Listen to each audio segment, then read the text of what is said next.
Hello and welcome to the Wise Yourself Up podcast. I am your host, Carla McGreevy, and in today's episode we're going to talk about the resistance to therapy and overcoming this resistance because everybody needs therapy.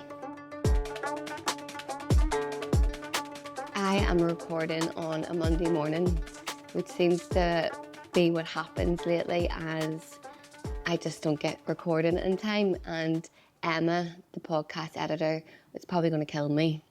So I'm trying to get it done here before she clicks on that I haven't recorded this episode. Emma just sent me an amazing message this morning that the podcast got over 1,000 downloads, which was a goal that we had for the podcast. So thank you all so much who listened and downloaded and who have supported the podcast so far. The podcast will be 1 in November, her first birthday, and I love creating this. I love connecting with each of you and knowing who's listening and all the crack and chats that we have. So thank you so very, very much. I want to thank Emma for sharing her platform for me, and it was so great for us of two different decades to talk about things that our mothers and grandmothers could never. And the more women openly speak about these types of issues around casual sex, contraception, slut shaming, empowerment around sex, all the juicy topics that we covered last week. It is 32 degrees in London. It is hot. You may see some naked people behind me in the park if you're lucky today and you're watching on YouTube. Unfortunately though, all the pools are booked out, which is the downside of London, that you have to book a pool and pay for a pool to get some water. Hampstead Heath is just too far when you have busy days and work. Well, I'm trying to say very full days instead of busy. I don't really like saying, oh, I'm so busy. I'm trying to move away from that. It's going to have to be a day of constant cold showers to get some respite from the heat. I am really good today. I'm buzzing because of the message I received from Emma around the podcast doing well. And also, I went to the Fringe Festival at the weekend and I spent some time with family and I feel really good from that. I went to the Fringe Festival on my own and I don't even really think about doing things on my own. It doesn't even register to me that I wouldn't. There's no resistance that I feel about doing holidays alone, city trips alone, dinner alone, anything alone. It really doesn't even really register in my mind. And I was excited to go on my own because you never know who you're going to get chatting to, what's going to happen, what you're going to do. Whereas when you're with somebody else, you know, they have their plans and what they want to do and that expectation. But I did notice some people's reactions, and I think it's just that old conditioning, right? It's being so relatively new for women to explore and travel alone. And I think it's the biggest demographic of travellers is single females, which is amazing. And my mother and my grandmother never travelled alone. And I'm so grateful that I get to be the first in my bloodline to do it. And I really encourage you to explore that if you've never, or to look at why you wouldn't. And yeah, I think you discover so much about yourself. I'm always quoting Sunflower these days, but she talks about it too.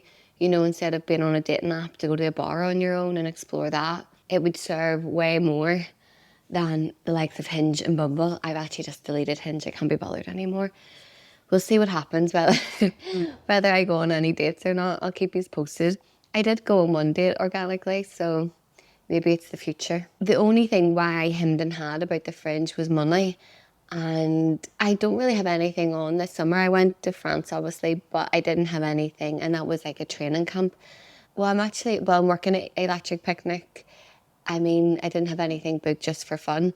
And my cousin Nal was fighting Muay Thai in Scotland, in Glasgow, which is where my grandmother's from. She was born in Glasgow and then sent to Belfast to live. And I just felt like, oh, I should really go and see Nal fight. And sure, I'll do 2 nights at the Fringe and go and see Nal fight. So it worked out well. And unfortunately, Nal's fighter pulled out, which is awful because he only found out on Friday after the weigh-in. And it means he does all that training and dieting, and then the fighters don't get paid. It must be so hard for them, such a bitter pill to have to swallow. But I'm a big believer in the universe working for you, and in my great grandmother's home city, I'm sure this was what's meant to be for now. And there were some great fights on the night, and Garrett Smiley, who is Nell's best friend and a fighter from Belfast, fought unbelievably and stopped the guy in the second round. And yeah, it was good crack. Love Scotland, love the Scots, love being called darling and pal, here for it. And yeah, I'd actually love to do some breathwork sessions up in Glasgow. So if there's any Scottish girls or Scottish boys listening, DM me and I'll have to get something sorted. Right, so who did I see at Fringe? I saw a Scottish comedian called Mark Jennings on the first night, and he is so good. You just need to follow him, go and see him if you can. He is a left-wing man, so very much like us, and he is so progressive, he's so sound, his comedy's so good, very political, and yeah, you'll really enjoy it. He does a great reel on Northern Ireland and transgender that you need to check out on Instagram. It's really good, and I think it's on TikTok too. And then I saw Mike Rice, who is an Irish comedian.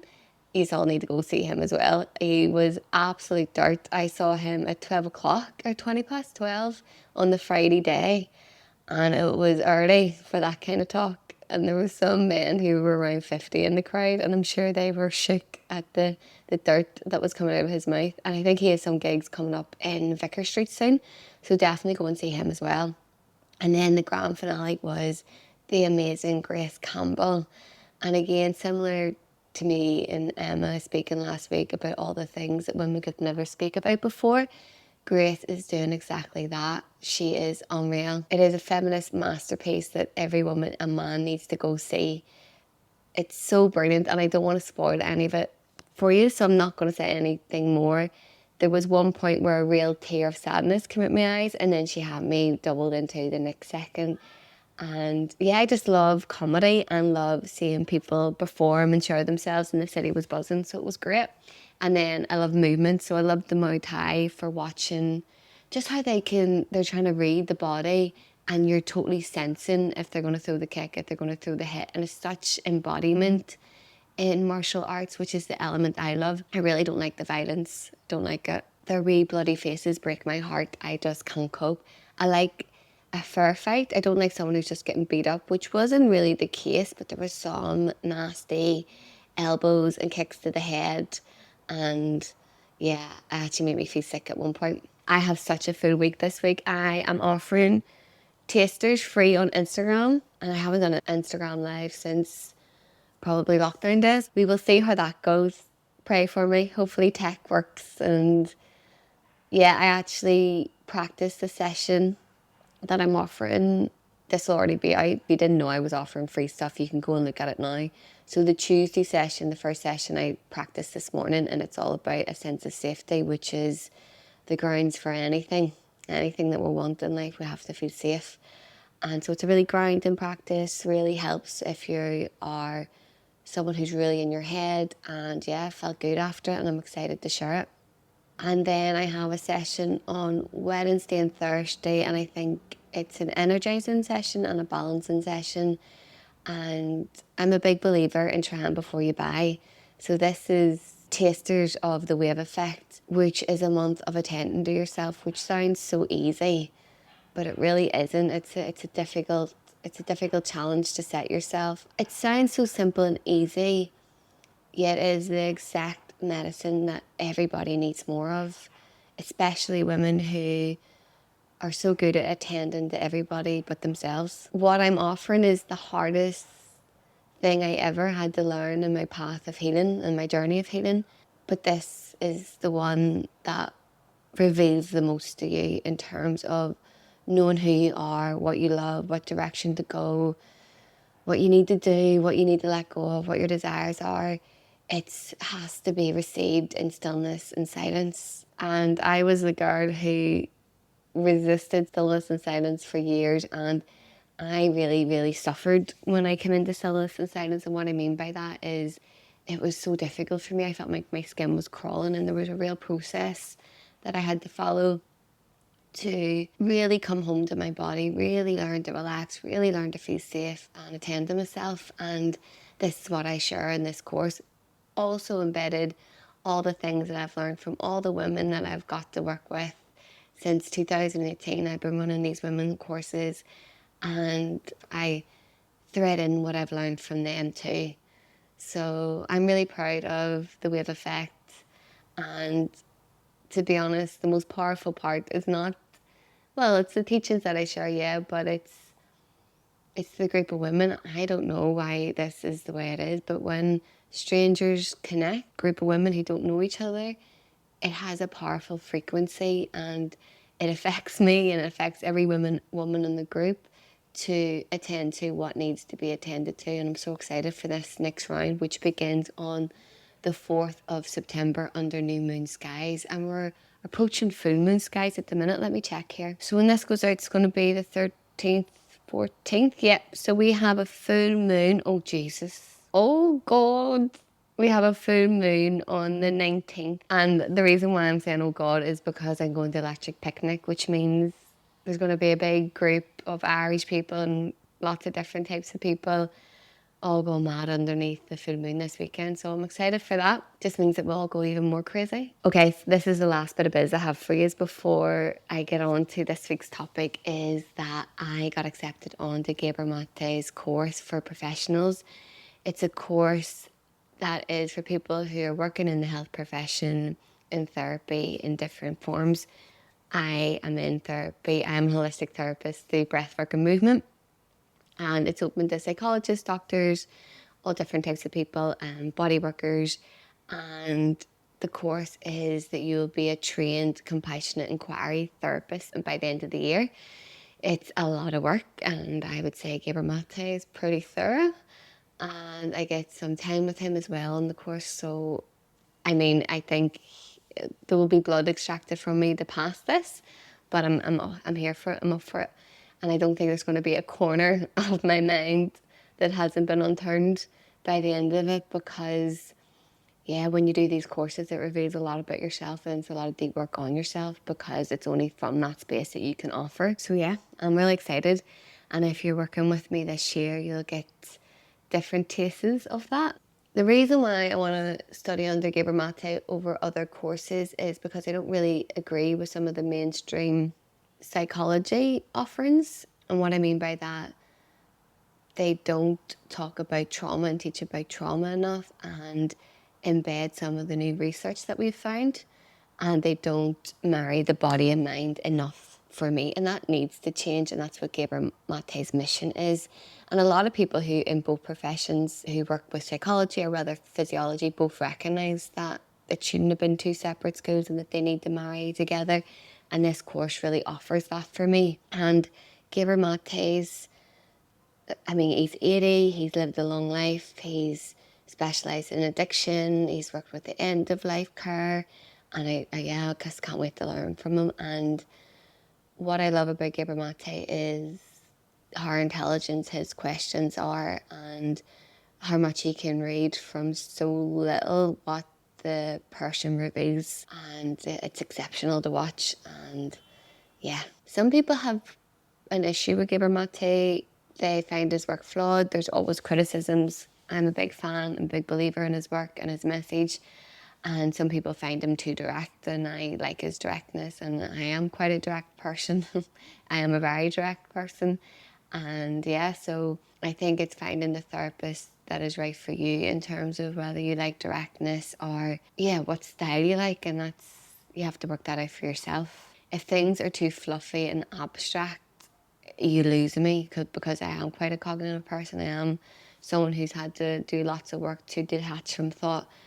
And if you go too fluffy with me, you lose me. I will be starting that course in September, so I'm going to have very little life, it would seem, in the next year. It'll be a year of studying. I haven't studied. Well, I did an intense course in January 2023. Yeah, I did a 6-week intensive then, and it was 6 days a week, 7 to 5. So it was a massive undercourse of studying. But I haven't done a year long since my breathwork course, which was 2020 to 2021. Yeah, So can't wait. It starts in September. And I am feeling the fear around that because, well, no, I'm more curious than I am fearful, but obviously there is a wee bit of jitters there about what will be unfolded. And that's what we're going to talk about today is fear around therapy. There is so much fear around going to therapy. I believe everybody needs therapy. My dad used to say, no, I don't. And I was like, you need it the most. The people who refuse it are the ones who need it the most. Definitely. Research says that narcissists won't go to more than 6 therapy sessions, so something to keep in mind when you're dating. Let's begin. I'm going to go over the resistance that you sent me in about going to therapy, and we'll just talk through it. And yeah, okay. The first one is believing you're so broken that therapy won't be able to help you anyway. My heart broke reading that. Our minds tell us untrue things, and that's your mind telling you something that's untrue. And it sounds like it's ego threaded in there because our ego doesn't like change and it wants things to stay the same. And that's like a surface level reason, but underneath the real reason. And I would ask you to dive deeper underneath that, because I was the president of these surface level things that I would say was why I wouldn't do something. And when I was learning more about the reasons of my behaviours, that we have this surface level and then we get to the real reason underneath. So there's a fear underneath that you can explore a wee bit more to understand the resistance to therapy. I really didn't believe that it would work either, but that is resistance to having to change, right? Because you know you're going to have to change.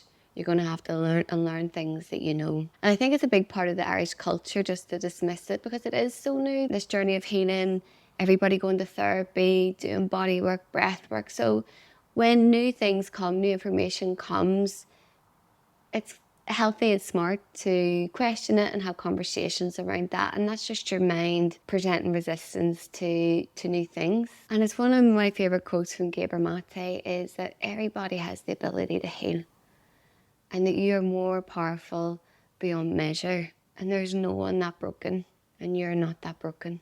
When we're going through really difficult periods in our lives, we can believe that it's never ending and it's hard to see a way out. And that's why it's really important to get help from people who can help us see again and to find the light and to see things differently. And it's like one of the laws of physics. The observer affects the object. And so you being witness will affect you. It will change you. Another share was admitting you need help. That's a really common one. I think my second session of therapy, I got given the vulnerability TED Talk by Brene Brown because I was a wee hard woman who didn't want to show any aspects of softness or vulnerability, and I wanted to hide that I could be hurt. I wanted to hide any pieces of me that had been hurt. I really didn't want to be vulnerable, and that's seen in admitting that you need help. And everybody needs help. And the more you ask for help, the more the people around you will ask for help. And I'm sure you know someone in your life you would love that they would ask someone for help.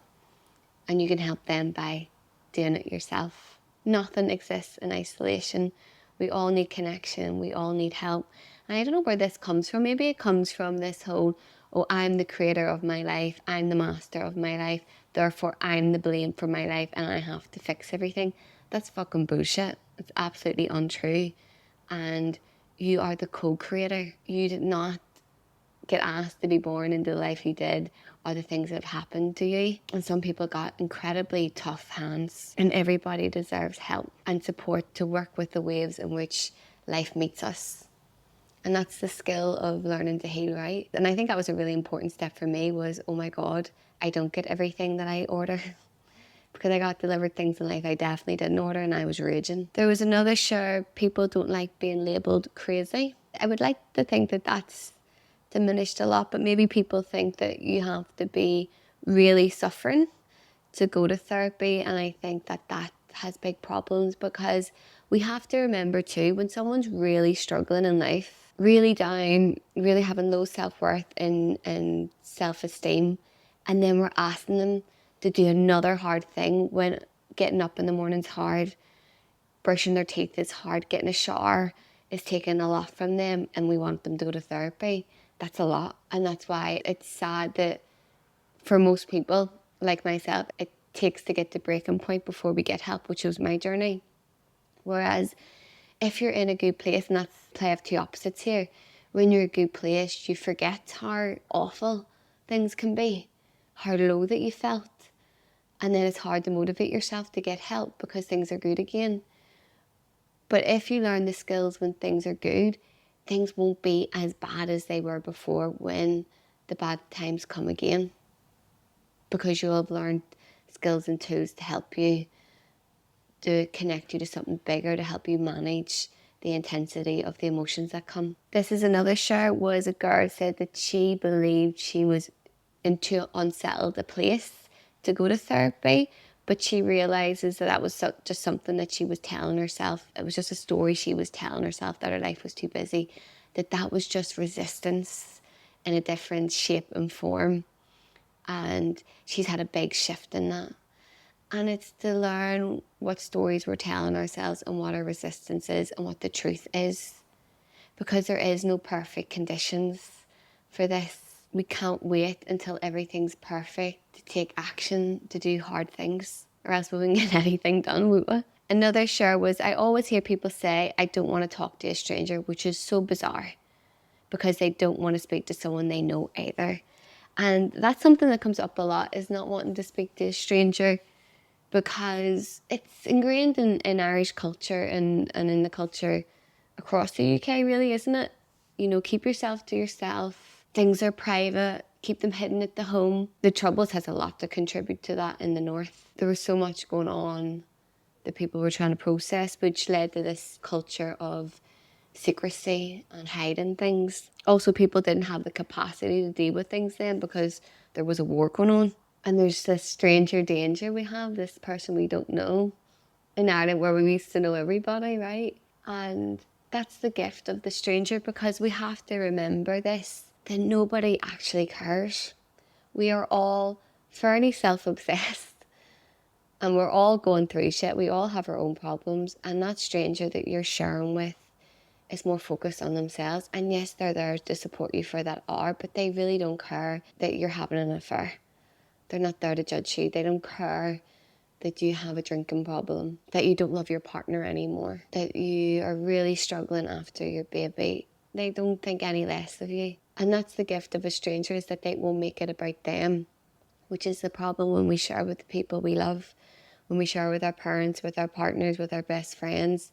It's human psychology when we're connected to someone that we tend to make it about ourselves, especially parents, because there's this weird myth that parents are meant to give you this perfect childhood in which you never encourage difficulty. And the people who did have that childhood are the melters of the world, is what we have to remember. And what a gift that our parents give us some pain that we didn't become melters, eh? Yeah, that's the gift of a stranger in therapy, and that's why it's important to go with someone that you're not connected to. That's the code of ethics, is that you have to go with someone who's removed, because you can't really offer support to someone that you're connected to in any way in the capacity of therapy, and talk therapy especially. And to remember, when you do share with someone that you love, share with someone who is sat with our pain. It's going to be way more supportive to you than someone who hasn't. I remember someone who says something in response to a vulnerable share of yours that hurt you is because they don't have the tools, and more than likely haven't sat with their own pain. Another share was, I don't want to be told something that I don't want to hear. That is the unconscious, and it sounds like you've already heard it and it's buried in your unconscious, and the psychologist will reflect back what you already know. And when you keep something in your unconscious, it's a knot, it's a tangle, it's a wee prison.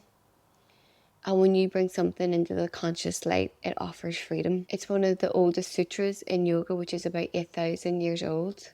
It's what Carl Jung talked about. You bring something into the conscious light and it frees itself. And I know this through lived experience. I was so ashamed of different aspects of my life and who I was and the things that happened, that I didn't want to be reality, that I thought if I buried it all, it wouldn't be true. But the truth is the truth.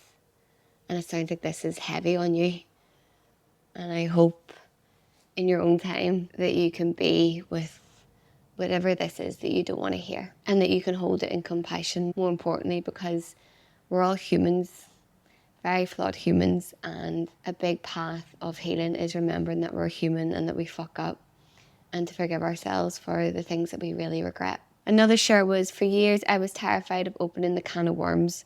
No need, best thing I ever did. I think that really highlights how much we underestimate how powerful we are. And that's one of the first teachings of yoga, is that you have God within. It's one of the teachings in lots of different pieces of philosophy and religions, is that you are divine, you are a child of God, you are more powerful beyond measure, and don't underestimate yourself. Another share was feeling too low in self-worth and self-esteem to think I'm deserving to work on myself. If there's someone in your life that you see that holds that they think so little of themselves, they think that they're really low in self-worth and self-esteem, that they really don't think they're worthy of spending the money on themselves, devoting their time to themselves, then you go. The only way we can change the world is through action. And we can't convince someone to go to therapy, but when we go and they see how much we've changed and how much it's helped us, then it really helps them. And when we hate, it ripples into the people we love and the community. And that's all we can do when we see this in others, is to raise our self-worth and our self-esteem by making the time for therapy and healing. Another share is, I've had lots of therapies over the years, still resisting panty low. Yeah, that's it. I feel you on that one, because I think it's important to see how far we've come. In my case, I'm sure hopefully some of you resonate with this wee hard potato, empty of emotions, wee void of a person. And yet I see how far I have to go, how much work is still to be done, and that's going to be the way it is until we're 80. The resistance will always be there in different shapes and forms. The work never ends. Another share was, doubts it will work. It takes time, not a quick fix. The doubt it will work thing it's part of that is to do with, it's a new concept, right? Most of our parents didn't go, most of our grandparents didn't go. So it's normal that the mind's like, this is a load of shit, isn't it? The same way people would have reacted the first time they heard that the earth was round. Oh no, sure, the earth's flat. You know, we always resist new information, and when things change and when we have to let go of what we know and learn new things. You don't always click with the first therapist you try. And that's so true. My first therapist I went to when I was 19, and I hated her because I didn't want to accept what had happened in my life. I didn't want to accept that I was a vulnerable person who could be hurt. I didn't want to sit with pain and feel sad and feel anything. I didn't want to feel anything, more importantly. 8 years later, I found a therapist that I really connected with. And it's to remember too, is it because you're holding a belief that it doesn't work is why you're going to therapy and it's not working? Is it that you're holding a belief that the therapist is not skilled enough to help you, that they're shit at their job, and that's why you're attracting a certain person? There's shit doctors, there's shit PTs, there's shit breath workers, there's shit everything. And there's also people who are exceptional at what they do. And most people are very good at what they do. And you have to focus on what you want. Focus on what you believe in, and then that will come your way. You know, that's what they say, that your outer world is a mirror of your inner world. And why do therapists get such a hard time? Like, if you went to a doctor and they were shit, you would just go to another doctor. But that same compassion isn't offered to psychologists, because there's so much taboo around the mind, isn't there? Whereas if one psychologist is bad for us, we can tend to give up. But we wouldn't do that if our leg was broken. Another share is, fear what will come up. Our innate strange addiction to pain and suffering took me a while to start. Yeah, we are comfortable in what we know. One of the famous pieces of research done by Martin Seligman, butchering that name and I'm not doing it again, was what they did was, could obviously never be repeated, they electrocuted dogs and kept them in cages. And then what happened was they set them free and the dogs didn't leave the cage. And that's where the theory of learned helplessness came from, is we'd rather stay in the cage that we know, because when we've been treated so badly, we're so afraid of the outer world. And it makes so much sense, right? You know, in trauma, we lose sense of our legs. People who are highly traumatized tend not to travel, tend not to change, tend to stay in the same place. And it's catching that addiction to chaos and suffering and learning to get used to feeling safe, used to feeling love and pleasure. And that's why the practices of yoga and body practices are so powerful, because slowly, bit by bit, we get used to feeling different. We put ourselves in different environment, and we want to do it in a really slow and safe way. Another share was not bad enough for me. Yeah. We think that we have to have lost all our family members in World War to start therapy. That's a very common one. And we like to downplay our pain. It's catching that, downplaying it, comparing it to others. It doesn't matter. Everybody has trauma, and trauma, big or small, affects us. I think that's a real Irish thing, isn't it? It's not that bad now. Get over it. It's probably what your mummy said to you when you were growing up, or whoever looked after you. Another share is the fear of change, and that's it. I think that's it. Change is so scary, but we're always changing all the time. I think that we all want to know what's in front of us, don't we? But life would be so boring if we knew, and some of us wouldn't get out of bed, we knew what was in front of us, some parts of our lives. Another share was the feeling of not wanting to open a can of worms, scared you'll fall apart. Yeah, that's a big theme, isn't it? Underestimating our ability to heal and how powerful we are. And you do fall apart in healing. I just want to say that. You have to fall apart. You have to allow yourself to fall apart. Where did this weird psychology come from? Or this belief that you're meant to be this robot in your life that never falls apart at every given take? When you love, you will fall apart. Surely when you give birth, you fall apart.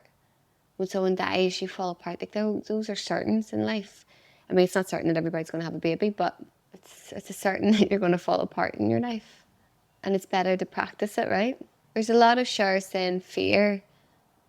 Let love motivate you. Don't live your life through fear.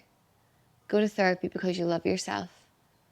Don't not go to therapy because you're scared. It's one of the teachings of Buddhism. So you can move through life from a place of love or a place of fear. What do you choose? I mean, I lived most of my life through fear, and I'm choosing love. And I have to constantly choose love because our natural program is fear, right? This is a good one. The fear of putting my trust in someone else in case they advise me wrong. Number one, they shouldn't really give you advice. That was my biggest bugbear when I started therapy. This was 10 years ago I started therapy, and I was paying, my health insurance, because I worked for very rich companies at the time, it was £75 an hour, so that's a lot of money 10 years ago. And I was like, what should I do? Tell me what to do. And they never gave me any fucking advice. And I was raging. I was like, are you for real here? What am I paying you for? For me to do the work? I was like, this therapy shit's a joke. So normally they won't give you advice, but they will highlight when things aren't right. Like they'll ask you, do you think it's okay for someone to treat you like that? Rather than say, he's being bad, do you leave him? They will ask you so that you get to a place of high self-worth, high self-love and self-care.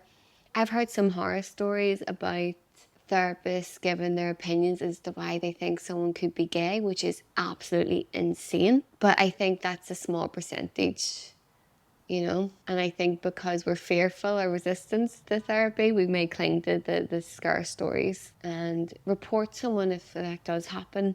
There's going to be some people who it's not in their capacity in their lifetime to have therapy due to the horrors they've lived through and their life experience. That's just their journey. And that motivates me more to make this work more accessible, but because their life could have been easier had they had the tools, the resources, had it came to them earlier in life, they could have got more help, and they should have got more help because of the trauma they'd been through. I'm talking about people who were imprisoned at a young age and they were never given any support, any care. I've had people who are really resistant to therapy. They've made up lies to me about what the therapist has said, and I just don't believe what they're saying. And that can happen too. They say that the therapist, all they did was talk about themselves, and they did this and they did that, and they criticise the therapist. And in some cases, what they're saying is truth. It depends on the person you're speaking with. But in a lot of cases, it's the person's resistance to therapy. They just really don't want to go, and they make up things about the therapist. Another great share was it's £50 a session roughly. That's not even a night out in Belfast. They just need perspective. Thank you for that gorgeous share. Well, I think that's it for today. I'll do this in 2 parts. I have received some questions from you around therapy, my experience, why am I still in therapy 10 years on? And I'll go through that with you all next week. Thank you so much for listening. I hope you enjoyed this week's episode and enjoy the full moon. Full moon's all about releasing, letting go, being with what's being illuminated. Check out the lives that I'm doing this week. So there'll be one tomorrow morning if someone wants to get up with me at 7 a.m. And tonight there is a Q&A, an education session. If you've missed the live Q&A, there's a recording of that too. So if you sign up, you'll get the recording. And if you want it, just DM me. And yeah, that's it. Thank you so much for listening to the Wise Yourself Up podcast. I have been your host, Carla McGreevy. I am all biz that you tuned in today. And I'll see you all next week. Take care of your wee self.